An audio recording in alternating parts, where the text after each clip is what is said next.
మీ గ్రామానికి వచ్చినప్పుడు ఎంతో ఉత్సాహంతో నాకు స్వాగతం పలికినందుకు మీ అందరికీ చేతులెత్తి నమస్కారాలు తెలియజేసుకుంటా ఉన్నా. ఎన్నికలు ఈ నెల 13వ తేదీ జరగబోతా ఉన్నాయి. ఇంకా 5 రోజులే ఉంది. మీరందరూ కూడా విజ్ఞతతో ఓటేయాల్సిన అవసరం ఉంది. ఒక మంచి నాయకుడిని, పరిపాలనా దక్షుణ్ణి, పేదలను, ఎస్సీలను, బీసీలను ఆదుకునే వ్యక్తిని నారా చంద్రబాబు నాయుడు గారిని ముఖ్యమంత్రిని చేసుకోవాల్సిన అవసరం ఉందని మీ అందరికీ నేను మనవి చేస్తా ఉన్నా. చంద్రబాబు సార్ ముఖ్యమంత్రి అయితే ప్రతి కుటుంబానికి సంవత్సరానికి 3 గ్యాస్ సిలిండర్లు ఫ్రీగా ఇస్తాం. 18 ఏళ్లు నిండిన ప్రతి మహిళకు నెలకు 1500 రూపాయలు డబ్బులు వస్తాయి. రైతు పాస్బుక్ ఉంటే 20,000 రూపాయలు వస్తుంది.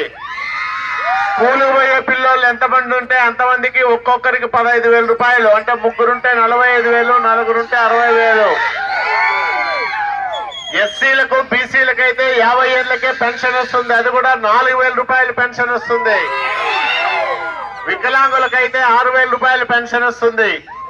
ఇన్ని మంచి కార్యక్రమాలు చేసే చంద్రబాబు నాయుడు గారిని ఆశీర్వదించమని, తెలుగుదేశం పార్టీని గెలిపించమని, దానికోసం ఎమ్మెల్యేగా నాకు 1 ఓటు, ఎంపీగా అంబికా లక్ష్మీనారాయణ గారికి 1 ఓటు, 2 ఓట్లు సైకిల్ గుర్తుపైన వేయించి గెలిపించాలని మిమ్మల్ని నేను పేరు పేరున కోరుకుంటా ఉన్నా.